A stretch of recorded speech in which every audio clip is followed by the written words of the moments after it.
want you to hold me tight. Know the way I'm talking may be devoid of charm.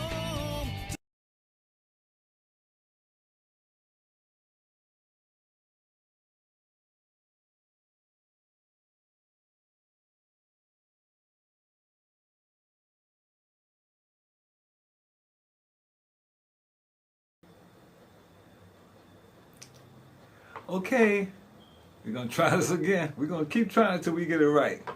But we're gonna finally get this thing figured out. This live stream, this thing is something else, man. I'm learning all the time. It's like on the job learning. All this little stuff pop up, but now it says the connection is good, so we're good, looking good. So finally got it together. Anyway, it's me, Ted E. Fame, former member of Tony Williams Platters from 1982 to 1992.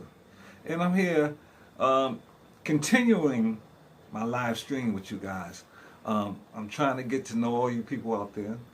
I'm trying to share with you just some information, behind the scenes stories, stuff that people who are fans of particular artists or groups would be interested in. And I can say I'm fortunate to have been a member of the group for 10 years. I never recorded anything with them. I caught them when they were just touring, and they were just going around performing the songs from yesteryear that were hit records for them. Now, I have to say that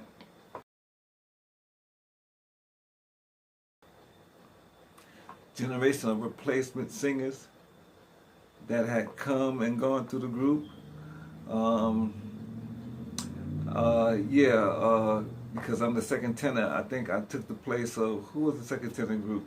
Paul Roby, I think, was the second tenor of the group.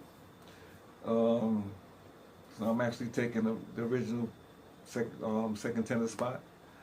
And I'm the last second tenor of Tony Williams group, not the Platters that go on, Buck Rams Platters or somebody else's Platters. You can't call those groups the Platters if they didn't have Tony Williams. If they didn't have the guy who actually voices the word that you know and heard recording on those songs, not somebody that came in later. No. If it's not Tony Williams, then those are some tribute platter groups. You need to call those group tributes. You know, even if they had an original background singer in it, come on. You didn't buy those Platters records because of the background singer's voice. You brought those Platters records because of Tony Williams' voice. And let it be known that the only reason that group ever got a chance, a break by Buck Rams, is because of Tony. Buck Rams heard Tony's voice, knew at the time it would have been hard to sell a black man solo male singer to a pop white audience.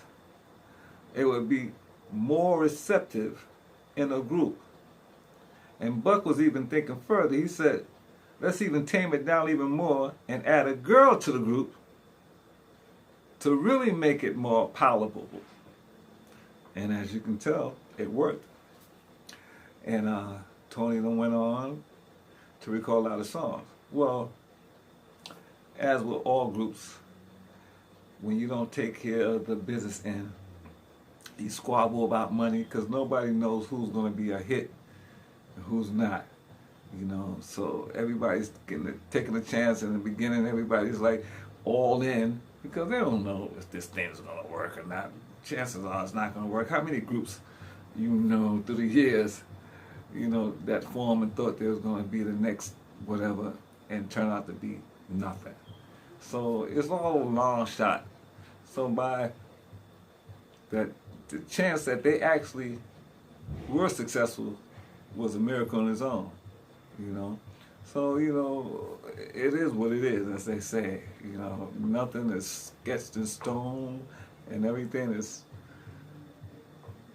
develops as it goes along.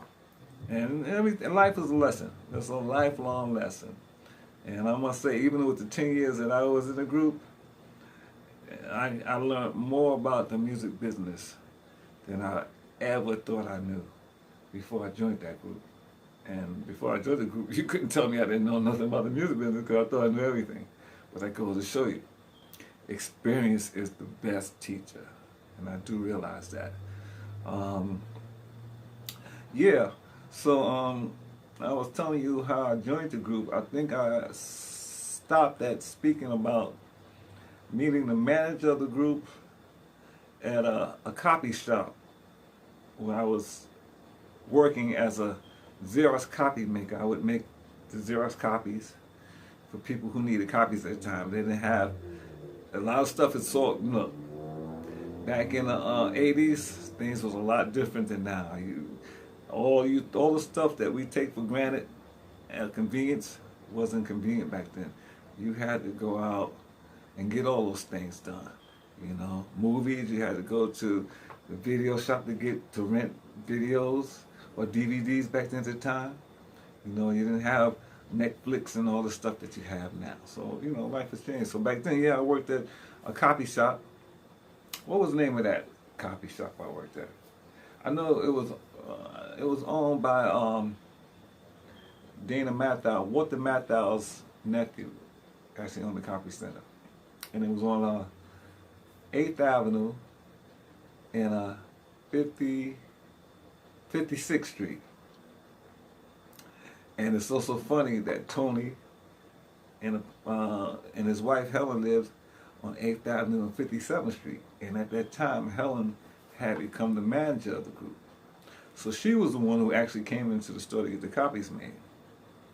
So when she came in, I happened to be the one who helped her.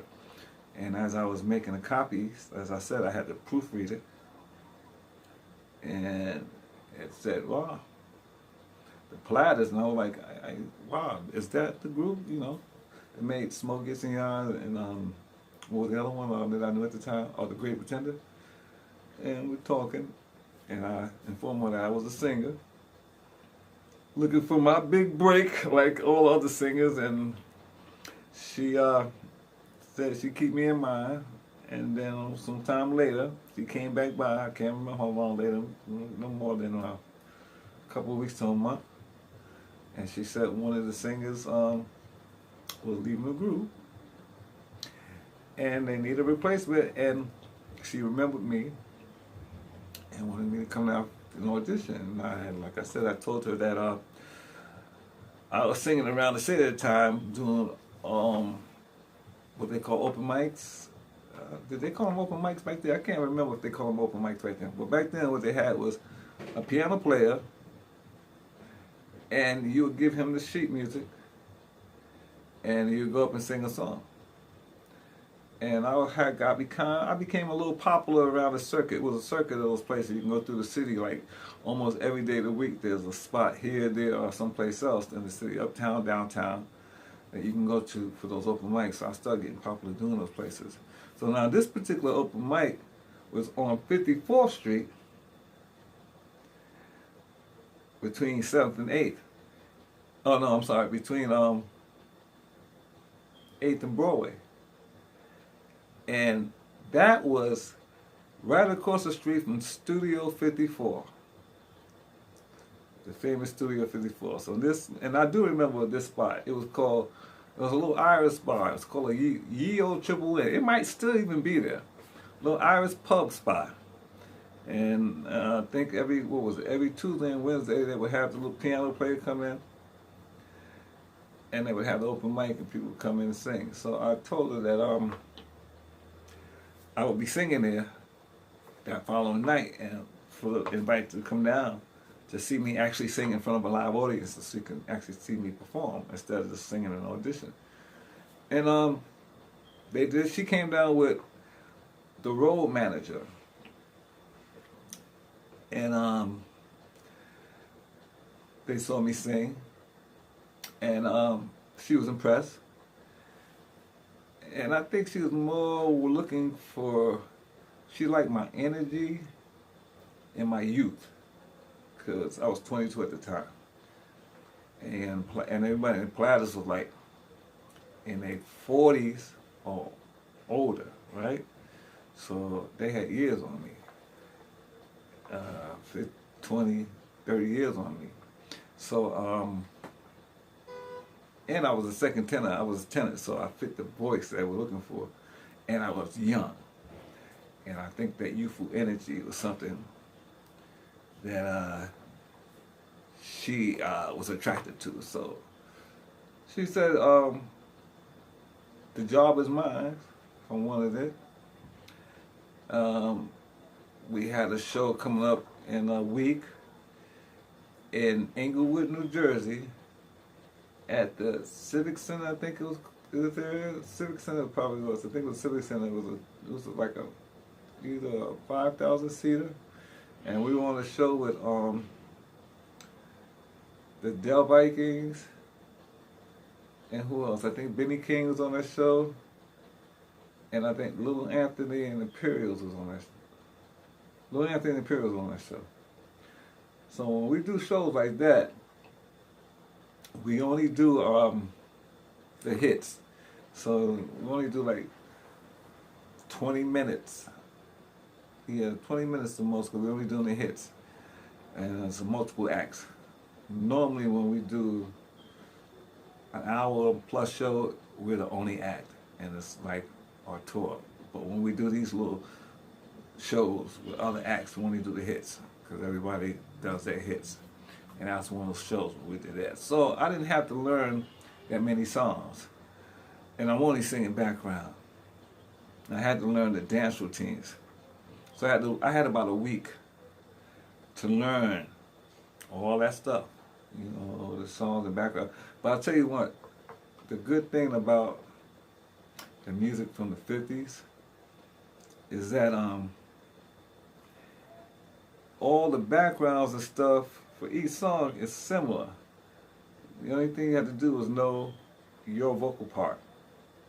And since I was only singing background, my vocal part was in between the woman who's on top, and I'm the tenor, right under her, soprano or alto, tenor, and then the baritone, and then the bass singer. So when you know your part, all you have to, and then all the songs, background is basically damn near the same thing, so similar. So the background stuff won't be so hard to pick up. And I used to sing in an a cappella group, and see, that's another thing. I was fortunate. I sung with this a cappella group for about a year or so.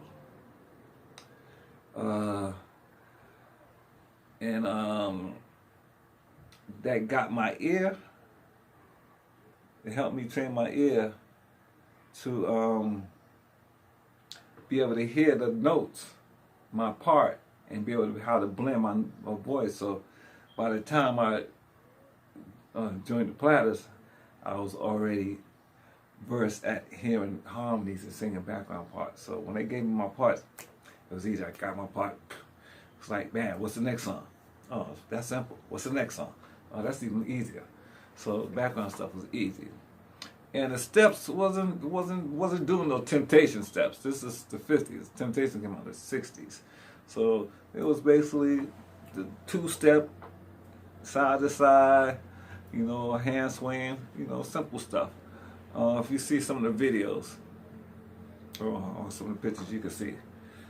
But we did work out a few routines for a few songs where we made it a little bit more interesting, let's say, at least. But now, you know, we're talking about men in their 40s and 50s.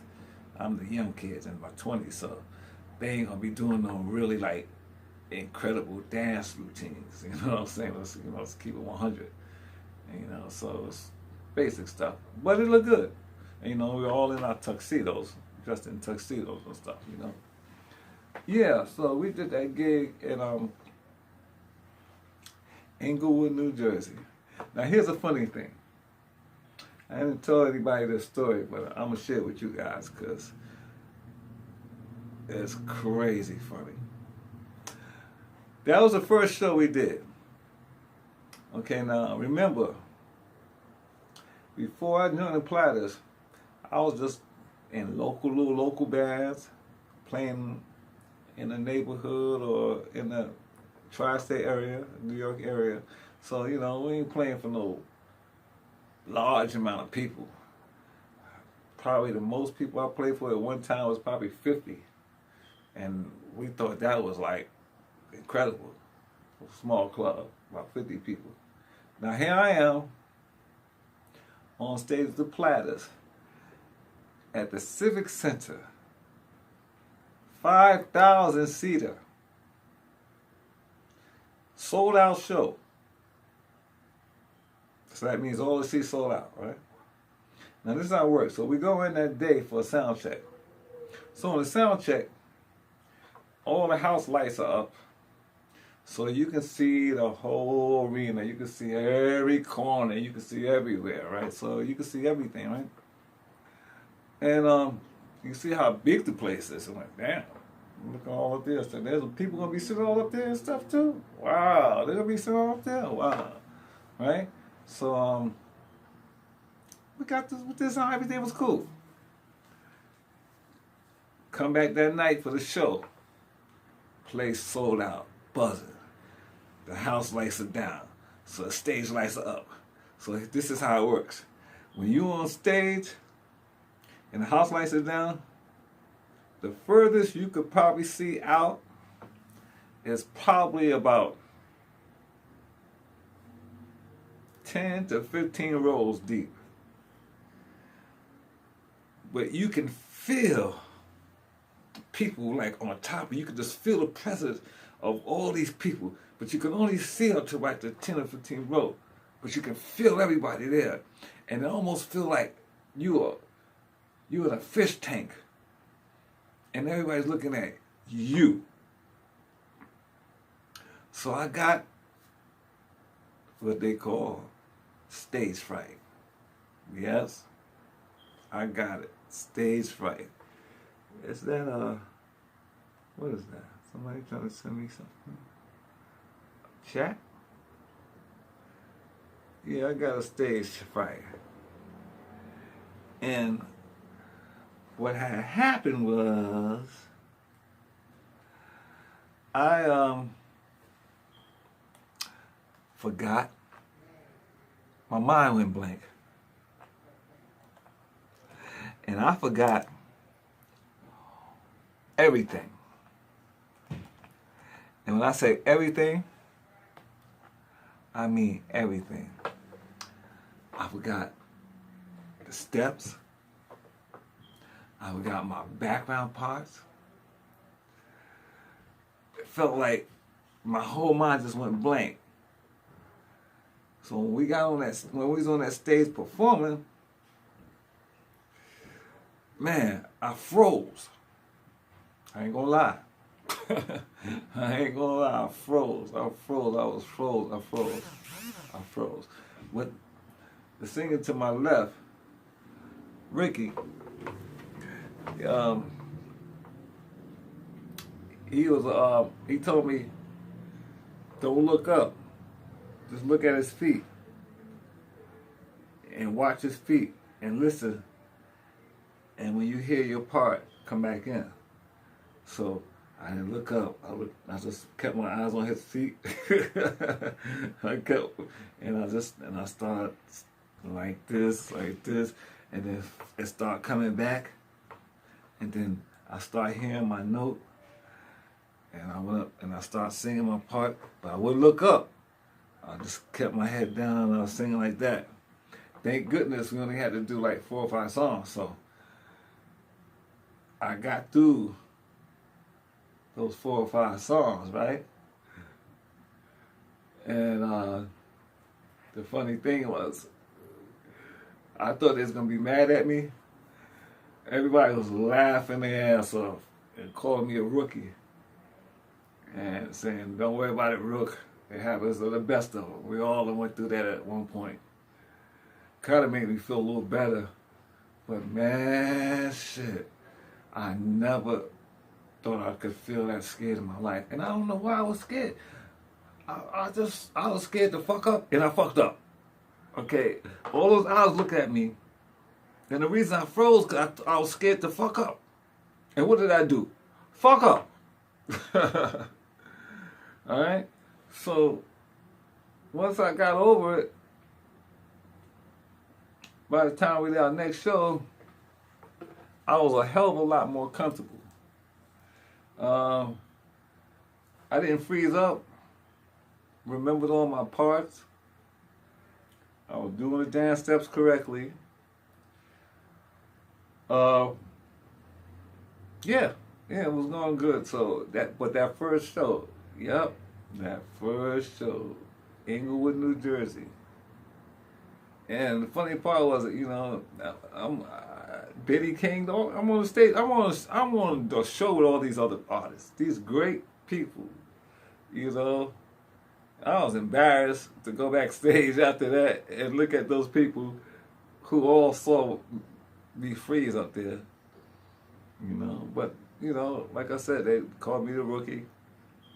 Said happened the best of them. Everybody knew I could sing, so it wasn't that I couldn't sing. Cause I was stage fright. Never been in that situation before. Yeah, that was so funny.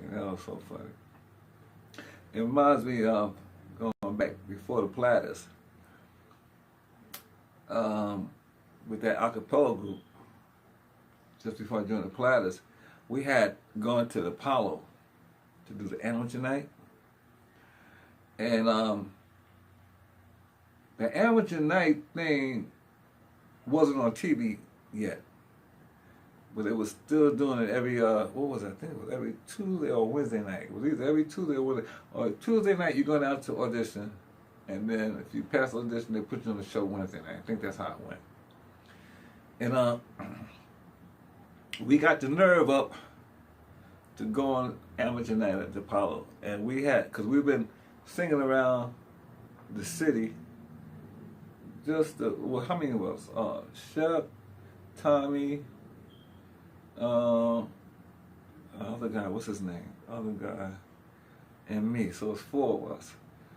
And those guys were singing the harmony, because they had a great harmony. And I was singing lead. They let me sing lead, right? So we went to Apollo, we did Joanna by Kool & Gang. Joanna, I love you. Yep, we did that song a cappella, in 3-part harmony, a cappella. And we didn't win. We didn't even place, but we got a good response from the audience, Matter of fact, from that one, I got the courage up to go back to Apollo 2 more times. 2 more times. This time by myself. I went back and I sung, what did I sing? I sung Lady by Kenny Rogers. Second time. And my last time I went there, I sung Let's Get It On by Marvin Gaye. Yeah. I never won or placed, but I never got booed off. And to me, if you didn't get booed off the Apollo, if you did not get booed off the Apollo Theater stage, that means you had talent and you could sing. Because they come there to boo your ass. And they will boo your ass. And they will boo, boo, boo. Get off the stage, you non-singing motherfucker. You can't sing with the shit. Boo, boo. They will do that. They will do that. I'll see some. Matter of fact, there was a couple of guys from my neighborhood who claimed to be better singers than me. Went up there. One guy swore he was Prince. You couldn't tell that dude he wasn't Prince. That dude went up there and sung, what he sung? He sung a Prince song. I can't remember what he sung. But they booed his ass off the stage. They booed his ass. It was sad that they booed his ass. Another guy went there, sung Before I Let You Go by Frankie Beverly. Booed his ass off the stage too. Yeah.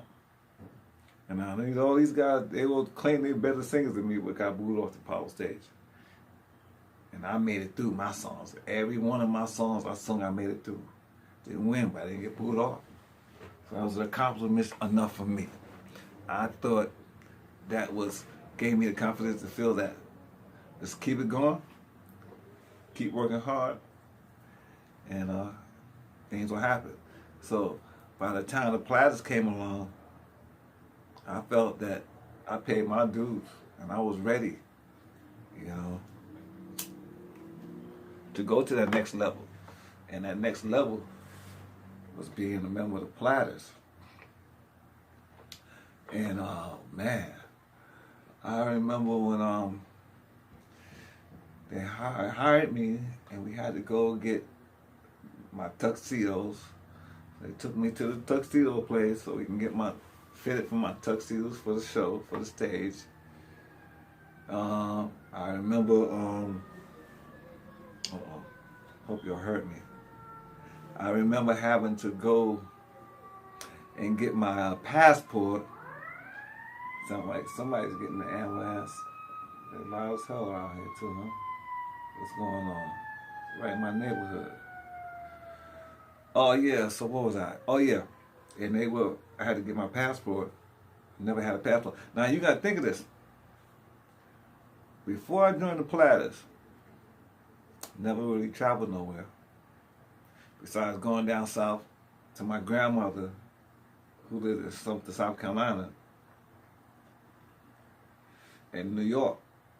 That's all I do. I definitely ain't never been in no fucking airplane. So when I joined the Platters, I'm getting a passport. I'm not only traveling across the country, I'm traveling across the freaking world. Okay?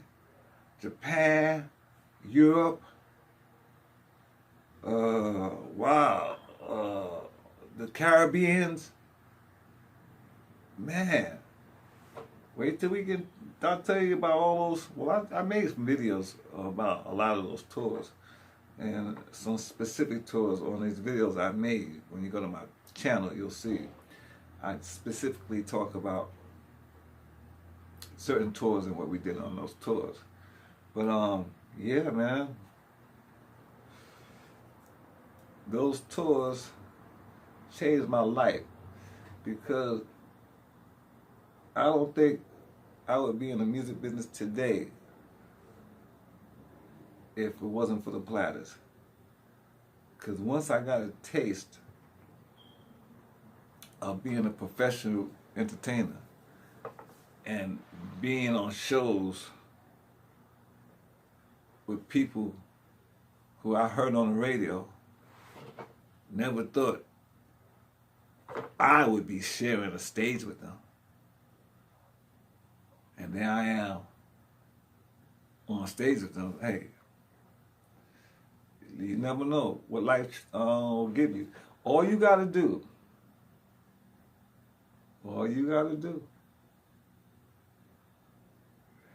is continue believing. That's right. Continue believing. Continue believing in yourself. Put in the work. Never give up. And all the stuff that you dream about or you imagine yourself doing will come true. I feel incredibly blessed to have traveled around the world and gone to countries I would have never, ever, ever, ever seen or experienced had I not been in that group. Facts. And even outside of being in that group, when I went on to my soul career, and because of that group that I had connections with agents that allowed me the opportunity to go back overseas and to spend years over there as a solo artist. You know, because I did 10 years after I left the Platters overseas, straight. Lived there, you know, didn't come back to America. Yeah, it was like that over there. Incredible. Incredible. Japan, oh man. Wait till I start telling you about my solo career and the time I lived in Japan. You know, I first went over to Japan with the Platters in 80, what year we went? 87? I think we went to Japan, 87 or 88. It was the first time I went to Japan, the Platters. And then in 1990, I went over with my own group, right? And then in 1992, I went back over to stay via Singapore, and I'll explain that. And that was at the end of my 10 years of being a member of the Platters. It was when Tony died, and all that stuff changed, you know. But what was I? So the stories about the tours. You guys need to go and watch some of those videos. Go and watch some of my videos, you know, on those tours and stuff. Or watch them on when I discuss some of the things that happens on those tours, as they call it, haphazardness that happens on those tours. The things that we go through that you guys never know that we had to go through to put on a show. All you guys know is that we did the show. Right? Basically. All you know is that we put on the show. But as far as knowing what it takes to put on one of those shows and all the stuff that we have, y'all don't have a clue. Y'all don't have a clue all the stuff we have to go through those shows. Really. Fix my mic. Sorry about that. Yeah. Great, man, the memories. I'm fading in out of memories. So many great memories with this group. Anyway, would love for you guys to come on and talk with me, because I want to talk to you. I'm going to stay on for a few more minutes. Hopefully I'll get some people to come on. I've been on for like 33 minutes now. And I guess it takes time for you to attract people, but it's no problem. I love talking. If I don't love doing nothing else, I love talking and sharing my stories with people. You know,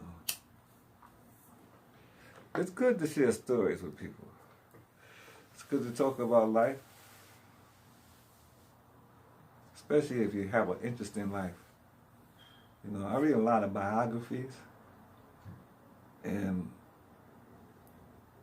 stories about all these entertainers' life, because I like to know what you went through, how you got to where you became who you were, and what the process you took or went through, to get to that point.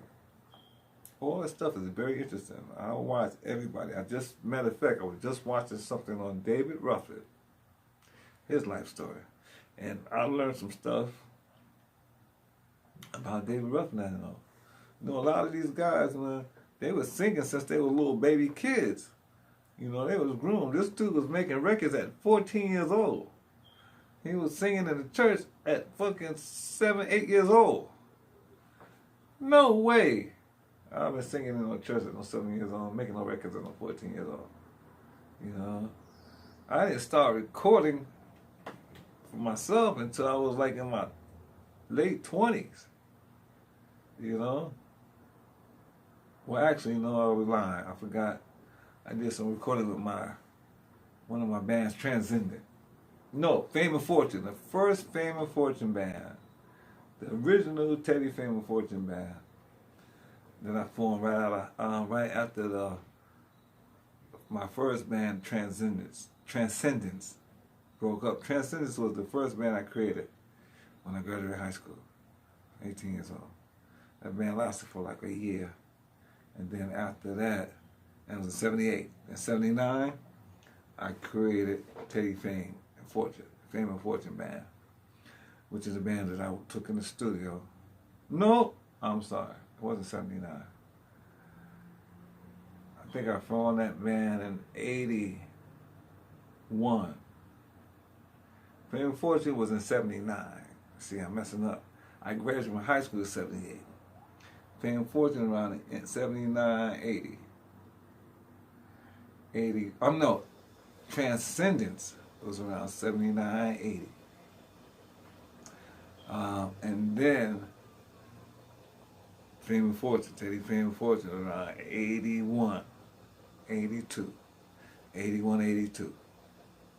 And after that's when I joined the Platters. Right. Wow. I did a lot of stuff in that little short period of time. Did a lot of stuff in that short period of time. I went to the Apollo, sung at the Apollo, was in a few groups. Wow, so much stuff I did in that short period of time. And then, so there's a good show. I already had the talent. I just didn't have the experience